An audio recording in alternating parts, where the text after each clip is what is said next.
பார்த்தீங்கன்னா ஒரு உதாரணத்துக்கு சொல்கிறதா இருந்தால் ஃபஸ்ட்டு ப்ரோக்ரஸ் ரிப்போர்ட் வாங்கும்போது என் கிளாஸில் 34 பேர். சரி. நான் 33வது ரேங்க் எடுத்தேன். கொண்டு கன்னியாகுமரியில் எங்கள் தாத்தா பாட்டி வீட்டில் விட்டாங்க. ஓகே. இவங்க 2 பேரும் அங்கே போயிட்டாங்க. இது என்னுடைய வாழ்க்கையில் ஒரு பயங்கரமான ஒரு என்ன சொல்கிறேன்னு தெரில. அதாவது எங்கள் அம்மா நான் ரொம்ப பிரியம், ரொம்ப பாசம். அம்மாட்ட ரொம்ப நெருங்கி நான் இருப்பேன். நான் சின்ன வயசுல இப்போதெல்லாம் மடியில் உட்காருறது அவங்க கூட இருக்கு அப்படி தான் இருப்பேன். எங்கள் அம்மாவை என்னால் பிரிஞ்சிருக்கேன். ஸ்டாண்டர்ட் லீவில் ஒரு சம்பவம் நடந்தது. என்ன சம்பவம்னு பார்த்தீங்கன்னா, திடீர்னு சொல்லி எனக்கு அப்போ ஒரு 12-13 வயசு இருக்கும், ஒரு 12-13 வயசு இருக்கும்போது திடீர்னு காக்கா வலிப்புங்கிற வியாதி வந்தது. அதுக்கு ஒரு காரணம் இருக்குது, அதான் நான் சொல்கிறேன். இன்னைக்கும் எனக்கு ஞாபகம் இருக்குது. அந்த லெட்டரை வாங்கினதையும் தாத்தா வாசி கொடுத்தாரு. நான் கையில் வாங்கினோன்னே சத்தம் போட்டு அழுதது இன்னைக்கு கூட ஞாபகம் எனக்கு. சத்தம் போட்டு இந்த கையை இப்படி கண்ணில் வச்சுட்டு நான் ரொம்ப சத்தமாக அழுதேன். நிறைய பேர் கேட்டாங்க என்னாச்சுன்னு கேட்டாங்க. அந்த மாதிரி சொல்லுவேன். ஏன்னா அதை நான் எதிர்பார்க்காத ஒரு காரியம். எங்கள் அப்பா அம்மாட்ட போயிடுறது. அம்மா இன்னைக்கு வரும்போது இந்த நரம்பெல்லாம் இழுக்கும், கண்ணெல்லாம் இழுக்கும், வாயெல்லாம் இழுக்கும், கையெல்லாம் இழுக்கும். அதனால ஒரு வலி வேதனை உண்டாயிருக்கும். அது நரம்பு உள்ளுக்குள்ளெல்லாம் மசில்ஸ் எல்லாம் கூட வலிக்கும்.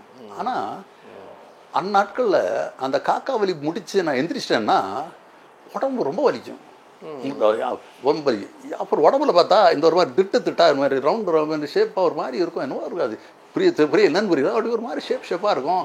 இந்த நீளமாக லைன் இருக்கும் கையில் காலில் எல்லாம். காலில் தான் பெரும்பாலும் அதிகமாக இருக்கும். இந்த முழங்கால் கீழே பார்த்தீங்கன்னா ஒரு மாதிரி இந்த ஸ்ட்ரெயிட் லைனாக இருக்கும். அதே மாதிரி மாதிரி திட்டா இருக்கும். இது என்ன முழிப்பு வந்துடுச்சு. முழிப்பு வந்ததையும் பார்த்தீங்கன்னா நான் இப்போ பார்க்குறேன். நான் யாரும் சொல்ல மாட்டேன், ஏன்னா நான் எல்லாரையும் மன்னிச்சிட்டேன், யாரும் சொல்ல. பக்கத்தில் ஒரு சிலர் நிற்கிறாங்க. அவங்க விளக்கு மாறத்து ஓங்கி அடிக்கிறாங்கன்னா ஃபுல் ஃபோர்ஸில் அடிக்கிறாங்க, ஓங்கி அடிக்கிறாங்க. கான்சியஸ் வந்துருச்சு. அப்போ நான் அவங்கள்ட்ட சொல்கிறேன், ஐயோ அடிக்காதீங்க, நான் தான் இருக்கிறேன்னு சொன்னேன். அவங்க யார் நீ எங்கே வந்த அப்படி இப்படிங்கிறாங்க. அந்த சின்ன வயசுல கோர்லேட் பண்ண தெரில. நான் தான் இந்த வீட்டு பையன் தான், சதீஷ் அப்படி தான், நான் மயக்கத்தள்ளி சொல்ல தெரில, ரியாலிட்டியே தெரில. ஒரு காட்சி, ஒரு சம்பவம் நடந்தானே நைட்டு. முழுவதும் இருளான ஒரு இடத்துல நிற்கிறேன். டோட்டல் டார்க், எல்லா இடமும் இருட்டா இருக்குது. கையை உடம்பு பார்க்க முடியாது, அவ்வளோ இருட்டான இடத்துல இருக்கிறேன். பயம், ஒரு என்ன பயம், பக்குன்னு அந்த இடத்துல. உங்களுடைய ஈடன் டிவி பைபிள் ரிவ்யூ சேனலில் உங்களுடைய சாட்சிகளும் உங்களுடைய ஊழிய அனுபவங்களும் வர விரும்புனீங்க அப்படின்னா இந்த வாட்ஸ்அப் நம்பருக்கு கான்டாக்ட் பண்ணுங்கள். 8428196238. நீங்கள் ஊழியராக இருக்கலாம், விசுவாசிகளாக இருக்கலாம். நிச்சயமாக உங்களுடைய அனுபவங்களை ஷேர் பண்ணுங்கள். இது பலருக்கும் விசுவாசத்தையும் பக்தி விருத்தியும் தூண்டும்ங்கிறது எந்த சந்தேகம் கிடையாது.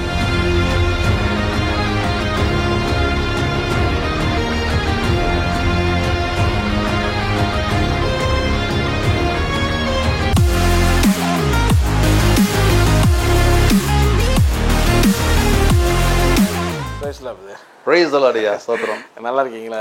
கர்த்தருடைய மேலான கிருபையில நல்லா இருக்கிறேன். ரொம்ப நன்றி உங்களுடைய நேர்காணல ஈடன் டிவிக்கு. Praise the Lord. எனக்கு ரொம்ப சந்தோஷம் ஈடன்ல கொடுக்குறது. ரொம்ப நாள் கழிச்சு உங்களை பார்க்குறேன், மீட் பண்ணுறேன். ஆமாம், 2014 நம்ம சந்திச்சோம். ஆமாம், ஜீஸ்கால் சந்திச்சோம். ஓகே, உங்களுடைய சாட்சியிலேருந்து போகலான்னு பார்க்குறேன் brother. Testimony and question answer போகலான்னு பார்க்குறேன். உங்கள் சாட்சி, நீங்கள் உங்கள் லைஃப் எங்கே ஆரம்பிச்சிங்க? கன்னியாகுமரியிலேருந்து உங்களுடைய லைஃப் சின்ன வயசில்? ஆமாம், நான் வந்து என் சொந்த ஊர் கன்னியாகுமரி மாவட்டம். ஓகே.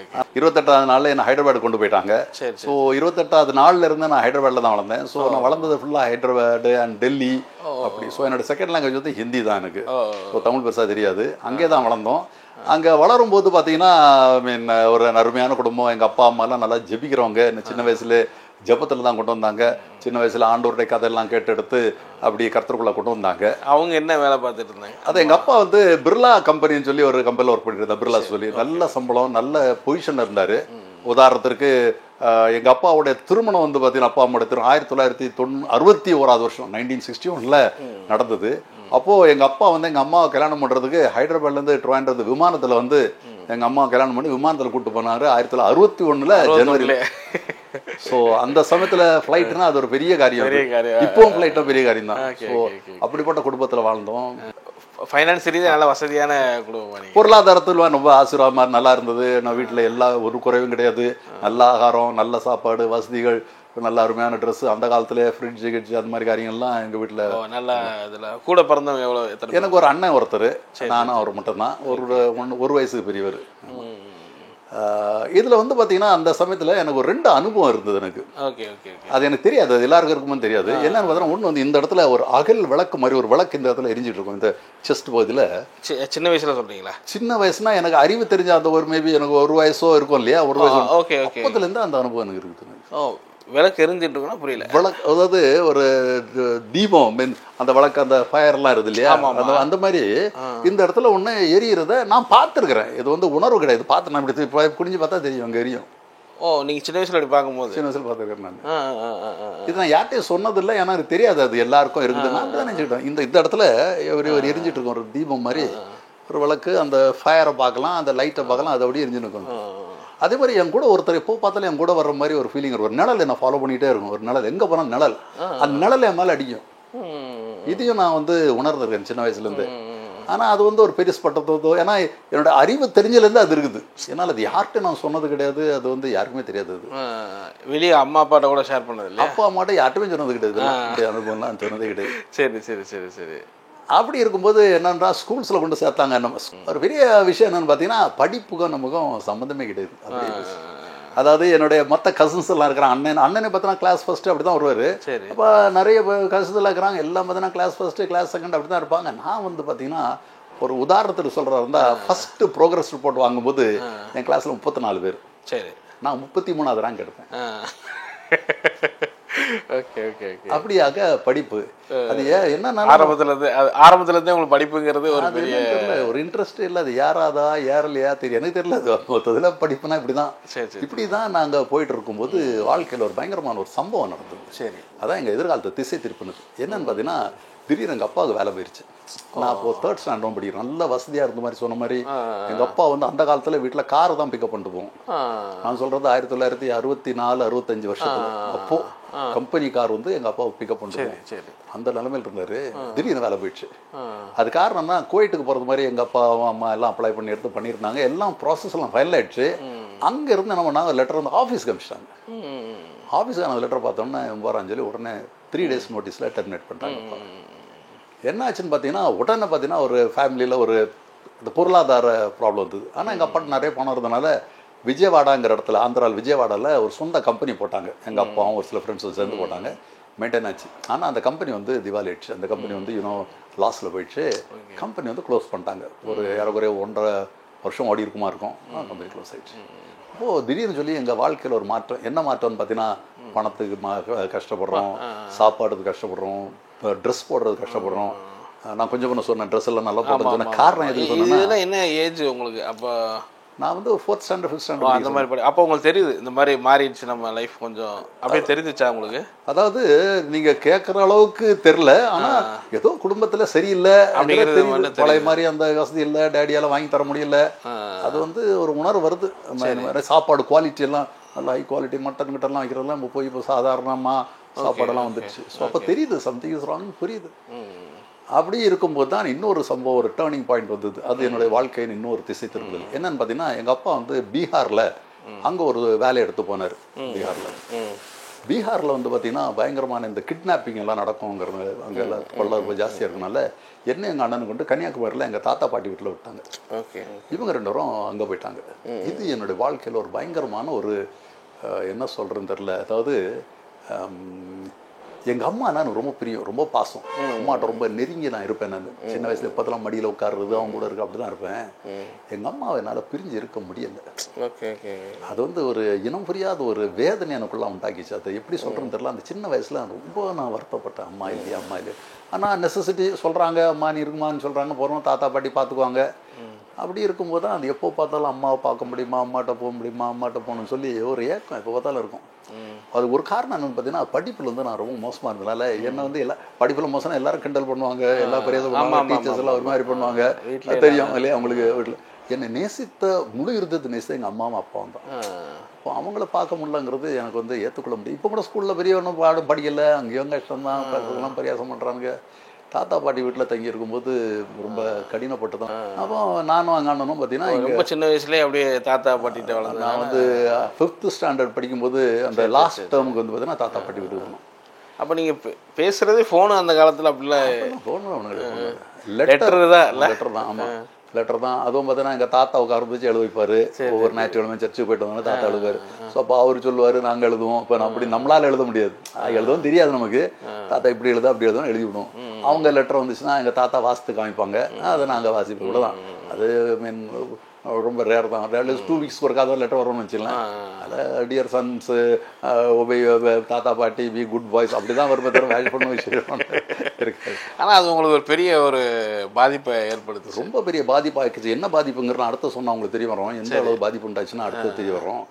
என்ன ஆச்சுன்னு பார்த்தீங்கன்னா, படிப்பு சரியாக வரல, ஒன்றும் இல்லை. எங்கள் அப்பா அம்மா அப்புறம் அங்கேருந்து வேலையை விட்டு பாண்டிச்சேரிக்கு வந்துட்டாங்க. சரி சரி சரி. ஸோ பாண்டிச்சேரி வந்தது நமக்கு ஒரு நம்பிக்கை. அப்பா அம்மா கூட்டிகிட்டு போய் இதுக்கெல்லாம் நான் வந்து 8th ஸ்டாண்டர்டுக்கு வந்துட்டேன்.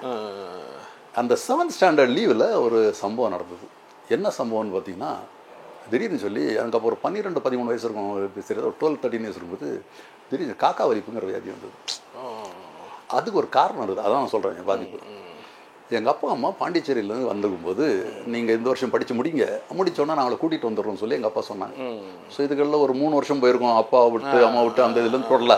அப்போ வந்து பார்க்குறதே அவங்க ரேராக தான் இருக்குமா? வருஷத்துக்கு ஒரு தடவை அப்படி அப்படி பண்ண மாட்டாங்க. பீகார்லேருந்து ஒர்க்கா வந்தாங்க, வேலையை விட்டுட்டு அப்போ பார்த்தது தான். அப்புறம் பாண்டிச்சேரி போகிறோம், மறுபடியும் பார்க்கல. Okay okay okay. இப்போ எனக்கு வந்து அப்பா அம்மா கூப்பிட்றாங்க, போகிறோம்னது ரொம்ப சந்தோஷம். நான் ஸ்கூலில் எல்லார்ட்டையும் சொல்லுவேன், பசங்க நான் அப்பா பாண்டிச்சேரி போகிறேன், எங்கள் அம்மாவோட இருப்பேன். நான் 6 மாதம் தான் இருப்பேன், இன்னும் 3 மாதம் தான் இருப்பேன், 1 மாதம் தான் இருப்பேன். அப்படி அந்த டேட்டை கவுண்ட் பண்ணி அந்த சந்தோஷத்தில் சொல்லினே இருக்கிறோம்.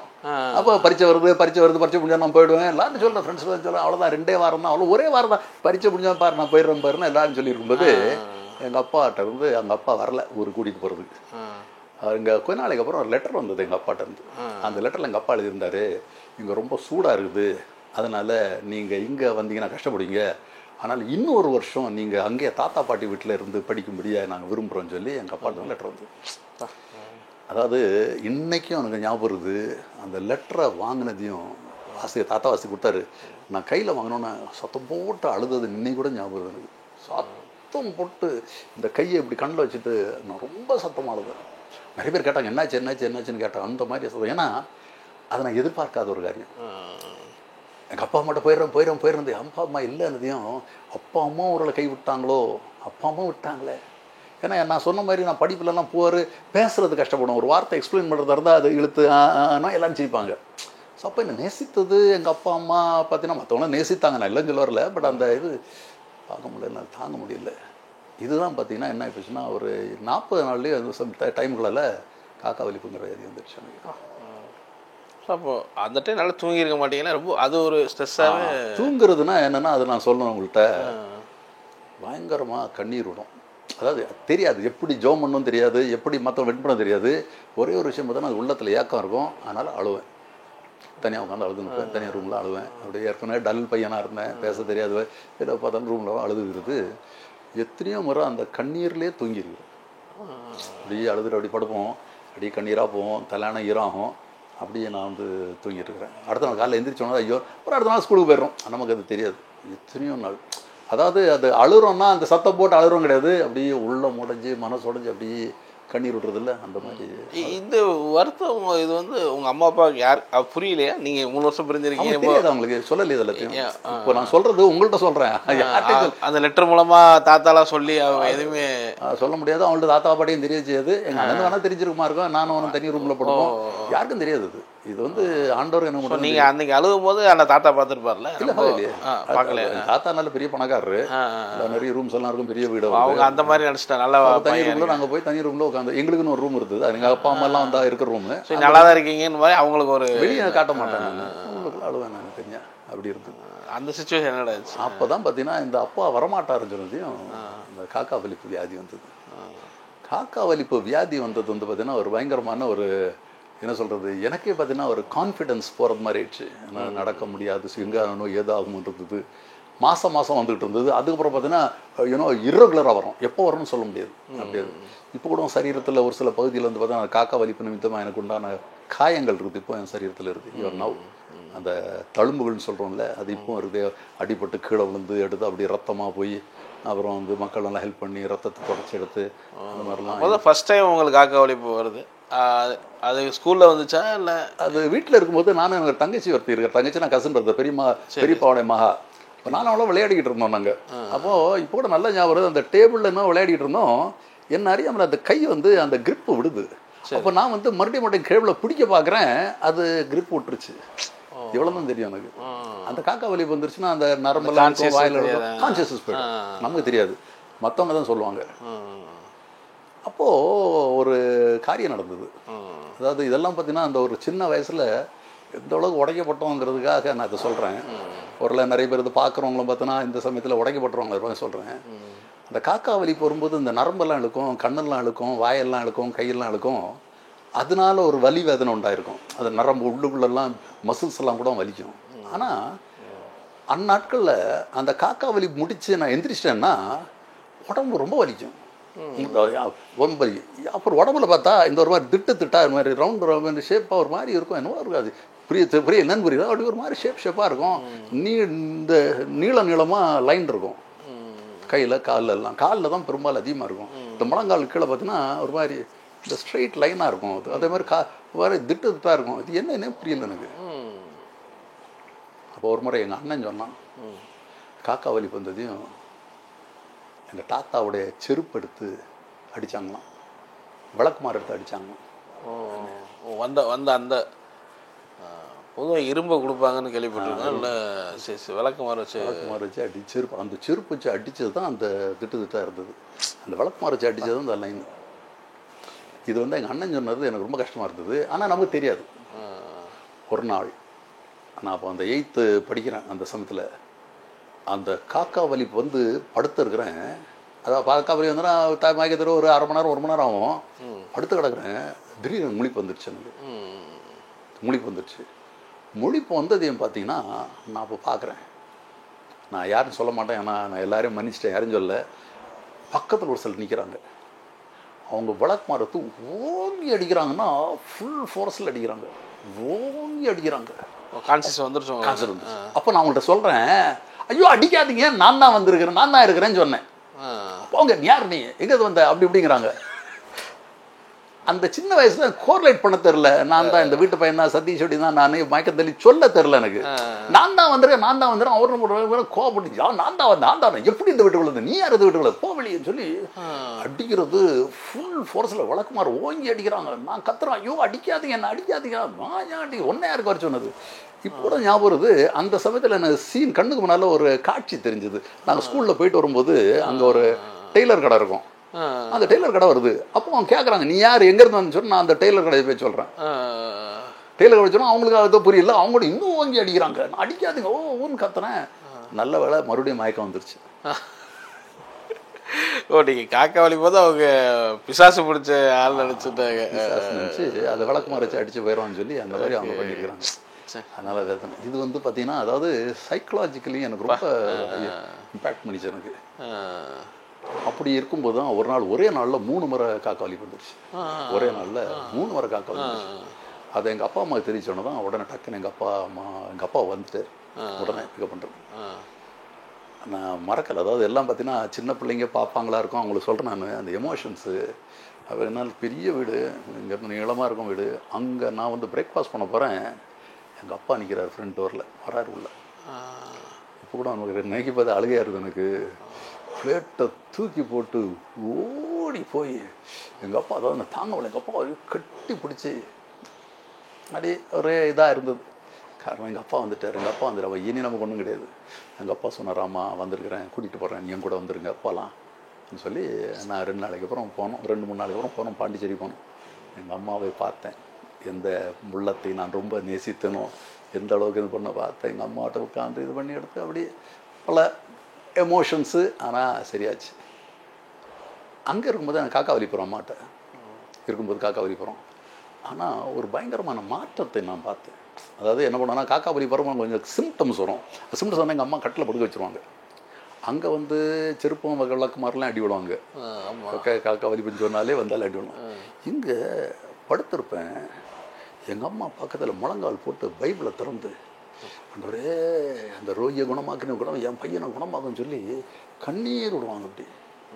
அப்படியே எங்கள் அம்மா முகத்தை பார்த்துட்டு அப்படியே இருப்போம். அந்த அம்மா கண்ணில் கண்ணீர் வரும். இது வந்து பார்த்தீங்கன்னா அந்த வயசில் ஒரு பெரிய மாற்றம். ஏன்னா ஒரு இடத்துல அடி விழுது, இன்னொரு இடத்துல பார்த்தீங்கன்னா ஜெபம் பண்ணுறாங்க. அம்மா அப்படியே உட்க வைக்க கத்தல், அவங்க சத்தம் இல்லாம மாதிரி அழுவாங்க. அப்படியே வந்துடும்.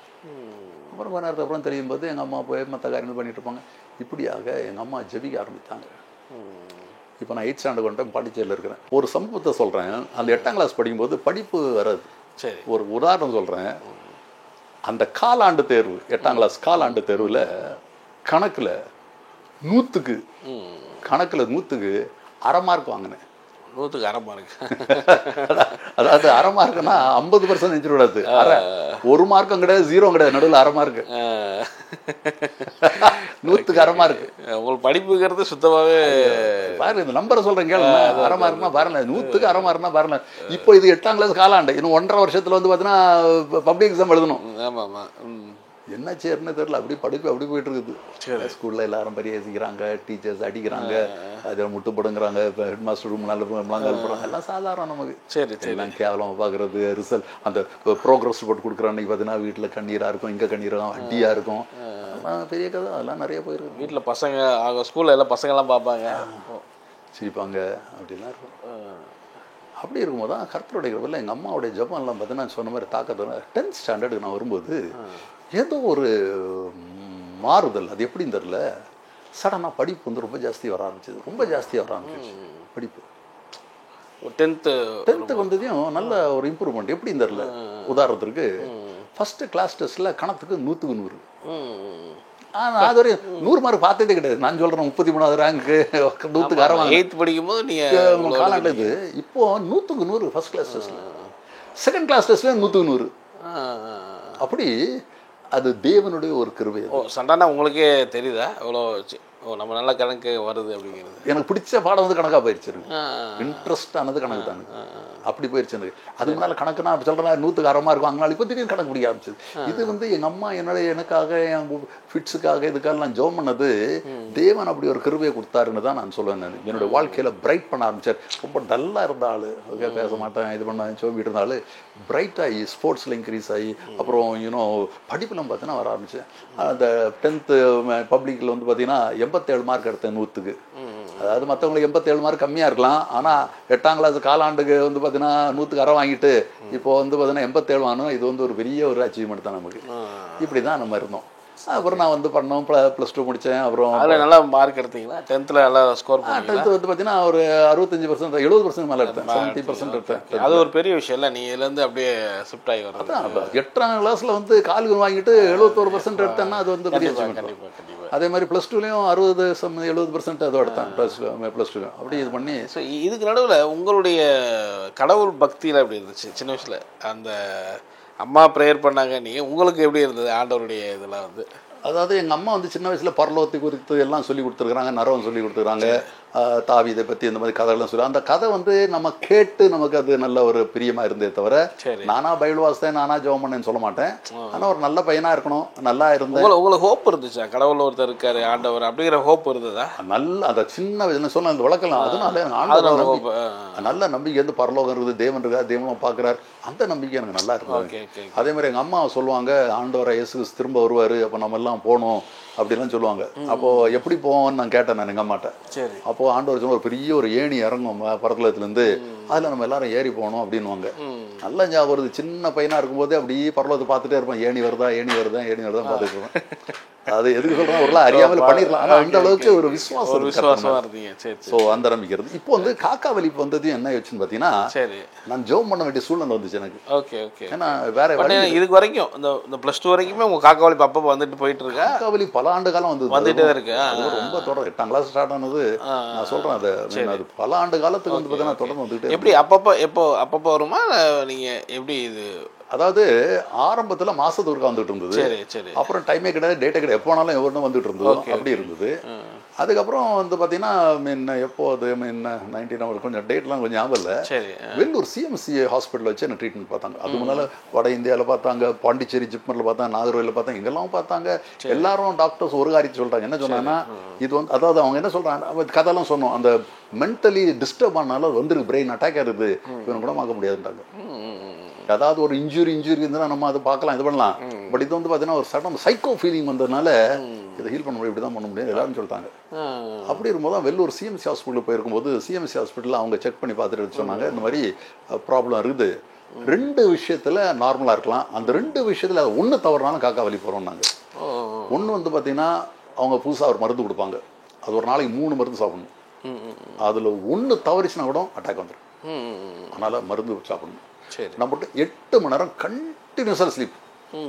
படுத்தாச்சுன்னா 10 மணி நேரம், நடுவில் டிஸ்டர்ப் பண்ணால் காக்கா வலி பண்ணுறேன். இது ரெண்டுத்தையும் ஃபாலோ பண்ணால் வராதுன்னு சொன்னாங்க. அதே மாதிரி ஒரு 4-5 வருஷத்துக்கு வரல. ஒருக்கா நைட்டு டிஸ்டர்ப் ஆகிப்போச்சு. ஒரு கல்யாண வீட்டுக்கு போயிருக்கும்போது அடுத்த நாள் வந்துருச்சு. அதே மாதிரி ஒருக்கா வந்து பார்த்தீங்கன்னா ட்ரெயினில் எங்கே போனோம்னு நினைக்கிறேன், அன்றைக்கி நைட்டு மறு சாப்பிட மறந்துட்டோம். அடுத்த நாள் வந்துருச்சு. அப்படி வந்து 10th நடக்கும்போது ஒரு சம்பவம் நடந்தது. சரி. ஒரு ஊழியக்காரர் ஒருத்தர் வந்திருந்தார் கன்னியாகுமரி மாவட்டத்திற்கு. ரொம்ப வல்லமையாக கர்த்தர் அவரை பயன்படுத்தினார். நிறைய வியாதிச குணமாகிறது, பிசாசு ஓடுறதெல்லாம் நிறைய நடந்தது மீட்டிங்கில். என்ன அந்த மீட்டிங் கூட்டு போனாங்க. நானும் பார்த்துருக்குறேன். அவர் ஊழியக்காரர் தள்ள கழிச்சா அந்த நபர் பொத்துன்னு கீழே வந்துடுவாங்க. பிசாசு அலரும் இப்படிலாம் நடக்கும். என்ன முன்னால் கூட்டு போய் ஜெபம் பண்ண வச்சாங்க. அப்போது அவர் நிறைய ஜனம் நிறைய பேர் நிற்கிறாங்க. ஒருத்தராக லைனாக அப்படி ஒருத்தராக இப்படி நிற்கிது. ஸ்டேஜில் இப்படி மக்கள் நிற்கிறாங்க. ஒருத்தராக அப்படி ஜெபம் பண்ண வர்றாரு. பார்க்குறான், கை வச்சா பொத்துன்னு கீழே வந்துடுறாங்க. இல்லை பிசாசு அலருது, ஏதோ ஒரு 2 நடக்குது. அப்போ எனக்கு என்னென்னா, இப்போ தள்ள கை வச்சோன்னா நானும் கீழே வந்துடுவேன், நான் அப்புறம் சரியாயிருவேன்னு சொல்லி அந்த நம்பிக்கை எனக்கு. அப்போ நான் வந்து அப்படியே தள்ள கை வச்சு வர்றாரு. என்கிட்ட வர்றாரு, என் தள்ள கை வைக்கிறாரு. ஒன்றும் இல்லை, அமைதியாகிற ஜோமன் ஒன்றும் பண்ணல. நானும் இல்லை ஒன்று தான் விடுவேன். தோது வல்ல நீங்கள் எழுதுறா தெரியாது, பவர் அடிக்கும் மக்கள் வந்துடுவோம். ஒன்றுமே இல்லை. இவரும் பார்த்தீங்கன்னா ஜோமனுக்கு தள்ள கை வச்சுட்டு இருக்கிறாரு. ஜோமம் பண்ணல, ஜோமன் இயேசுவின் ரத்தம் அப்படிலாம் சொன்னாரு. ஒருத்தர் முன்ன இயேசுவின் ரத்தம் ஆண்டவரே உங்களுக்கு நன்றி ஏன்னா தள்ள கை ஒன்றுமே சொல்லல. நானும் அதில் நான் என்ன பண்ணேன், கண்ணை திறந்து பார்த்தேன். கண்ணை அவரே பார்த்தேன். அவர் பார்த்தா என் தள்ள கை வச்சுட்டு கண்ணை மூடிட்டு அப்படியே நிற்கிறாரு. ஏதாவது சொல்லுவார்கள் மட்டும் பணம் அப்படியே இருக்கிறாரு. திடீர்னு வாயை திறந்து சொன்னார், இந்த பையனை குணமாக்க முடியாது, இவன் வாழ்நாள் முழுதும் வியாதியஸ்தனாக தான் இருப்பான். ஆனால் இவன் வளர்ந்து ஒரு பெரிய ஆளாகும்போது கர்த்தர் இவனை கொண்டு பயங்கரமான வியாதியஸ்தர்களை குணமாக்க முடியும், மிக வல்லமையாய் நிறைய இடங்களில் பயன்படுத்துவார் என்று சொன்னார். அவர் அப்படி சொன்னது எங்கள் அப்பா அம்மாவுக்கு கொஞ்சம் கூட திருப்தி கிடையாது. அவங்களுக்கு தேவை அங்கே பையன் குணமாகணும், மற்றவங்களை குணமாக்குவாங்கிறது பார்த்தீங்கன்னா அவங்களுக்கு அது அப்படி இல்லை. ஸோ அப்படி போயிட்டு இருந்தது. இந்த சமயத்தில் நான் +2 வந்துட்டேன். இப்போது வாலிப பருவத்தில் பல விதமான ஈர்ப்புகள், பல அட்ராக்ஷன்ஸு. ஆனால் கர்த்தர் வந்து என்னை பாதுகாத்தார். எந்த விதத்துலையும் நான் போகாதபடிக்கு கர்த்தர் வந்து தடுத்து நிறுத்தினார். எவ்வளோ காரியம் நடக்கும், பல காரியம் நடக்கும். இப்போ அவங்களுக்கு தெரியும் வாலிபர்களுக்கு என்னென்ன மாதிரி இருப்புன்னுட்டு. அதில் போகாதபடி கர்த்தர் அற்புதமாக தடுக்கும். எனக்கு அது ஆச்சரியமாக இருக்குது. இப்போ யோசித்து பார்க்கும்போது எப்படி தான் அதெல்லாம் வருத்தோங்கிறது ரொம்ப ஆச்சரியமாக இருக்குது. உங்களுக்கு அதில் பெருசாக இன்ட்ரெஸ்ட் இல்லாமல்? ஆமாம், அந்த மாதிரி காரியங்கள் பார்த்துருக்கோம், கேட்டோம், பேசுகிறாங்க, பல காரியங்கள் சொல்கிறாங்க. நம்மளும் இது பண்ணாமல் இல்லை. அது வந்து ஒரு என்ன சொல்கிறது, இன்ட்ரெஸ்ட். உதாரணத்துக்கு சிகரெட் பிடிக்கிறது. சிகரெட் மாத்திரம் அது பார்த்தாலும் பசங்களை பெரிய வருது, சிகரெட்டு அப்படின்னாங்க. நமக்கு அது ஒன்றும் புரியல. நாத்தமாக இருக்குது, அது மூச்சு கிடைக்குது, அப்படி தான் இருக்குது தவிர அது ஒரு திருவிழா இல்லை. ஆமாம், எவரும் கொடுத்தான்னு சொல்லி நாங்கள் சிகரெட் இழுத்தும் பார்த்துருக்கிறேன். அது உள்ளுக்குள்ளே போய் மாட்டி உரிமல் வந்து இது எடுத்து ஐயோ என்னடா இது வேண்டாம்னு சொல்லி அப்படிதான் இருந்தாலும் இன்னும் பல காரியங்கள் எல்லாம் வாலிபர்கள் என்ன வருதோ அப்படி பல காரியங்கள் அது ஏதோ ஒரு இன்வால்வ் ஆகிறோம். ஆனால் வந்து அது ஒரு ஈர்த்துட்டு போகல. அதுக்கு முக்கியமான காரணம் எங்கள் அம்மாவுடைய ஜெபம் என்று தான் நான் சொல்ல வேண்டும். சரி. அப்போது ஒரு முக்கியமான சம்பவம் என் வாழ்க்கையில் நடந்தது. 1984 வருஷமாக இருக்கணும். எங்கள் அண்ணன் வந்து என்ஜினியரிங் படி சென்னை போயிட்டார். நாங்கள் வந்து வேலூர் பகுதியில் தங்கியிருக்கிறோம். சரி. Double bedroom. எங்கள் அப்பா அம்மா ரூமில் இருக்கிறாங்க, நான் தனியாக ரூமில் படுத்துருக்குறேன். அந்த தனியாக படுத்துருக்கும் போது ஏப்ரல் மே மாதம் நினைக்கிறேன், அது சொப்பனமாக ரியாலிட்டியே தெரில, ஒரு காட்சி, ஒரு சம்பவம் நடந்த அன்னைக்கு நைட்டு. முழுவதும் இருளான ஒரு இடத்துல நிற்கிறேன். டோட்டல் டார்க், எல்லா இடமும் இருட்டாக இருக்குது. கையை உடம்பு பார்க்க முடியாது, அவ்வளோ இருட்டான இடத்துல இருக்கிறேன். பயம், ஒரு என்ன அறியாமல் பயம், பக்குவன்னு அந்த இடத்துல போனது. எல்லாம் பார்த்தா இருளாக இருக்குது. இது எந்த இடமோ, என்னடா எங்கே வந்துருக்குறோமே, என்னது இது, என்ன பயந்துக்கிட்டு. ஆனால் என்ன அறியாமல் முன்னால் வரேன்ல. அப்படி முன்னால் போய் திடீர்னு பார்த்தீங்கன்னா கண்ணு முன்னால் சிவப்பு கலரில் இப்படி பால், 2 ரெட் பால்ஸ் மாதிரி அப்படி 2 தெரியுது. சரி. அந்த நம்பிக்கை இல்லாத அந்த பயத்தில் கூட பார்த்தீங்கன்னா அதன் பக்கம் ஈர்க்கப்பட்டு இது என்ன அது 2 ஆயிருக்குதுன்னு சொல்லி அதன் பக்கமாக நான் ஈர்க்கப்பட்டு போகிறேன். அப்போ அது பக்கத்தில் போகிறோன்னா தெரியுது, அது ஒரு பெரிய பாம்பினுடைய 2 கண்கள். அந்த பாம்பு இது பார்த்தீங்கன்னா யாரும் இந்த கூரை உயரம் இருக்கும், இந்த கூரையோட கொஞ்சம் கம்மியாக இருக்கும் உயரம், கிரவுண்டில் இவ்வளோ உயரம் இருக்கும். நீளத்தை சொல்லவே முடியாது. இப்படி பெரிய நீளமாக படுத்து கிடக்குது. இப்படி இருக்குது, இப்படி இருக்குது, ஒரு மாதிரி டிசைன்லாம் போட்டு எடுத்து பச்சை அப்படி இருக்குது. கண் வந்து அப்படி ரெட்டாக இருக்குது. வாய் வந்து இப்படி திறந்து வச்சிருக்குது, ஃபுல் ஓப்பனாக இருக்குது. அந்த வாய்க்கு நேரம் நான் போகிறேன். அப்போ நான் ஸ்டாப் பண்ணி பார்க்குறேன், எவ்வளோ ட்ரை பண்ணி அஜிஜோ பாம்புன்னு பார்த்தாக்கா ஒரு ஃபோர்ஸ் என்ன பின்னாலேருந்து தள்ளுது. நான் எவ்வளோ ட்ரை பண்ணி பார்த்து போகக்கூடாதுன்னு பார்க்குறேன், திரும்பி பாம்பு வாய்க்குள்ளே போகிறோமே தெரியுது. அது ஒரு ஃபோர்ஸை புஷ் பண்ணிகிட்டே இருக்குது. அந்த ஃபோர்ஸை நான் மேற்கொள்ள முடியல. புஷ் பண்ணி உள்ள வாய்க்குள்ளே போயிட்டேன். பாம்பு இந்த பட்டுன்னு வாய் அடையுது. அலறிட்டு எந்திரிச்சேன். ஒரு வகையில் சொப்பனம் தான் அது, நல்ல சொப்பனம் தான் அது. அன்று இரவு 2 காரியம் நடந்தது. சரி, 2 காரியம் நடந்தது.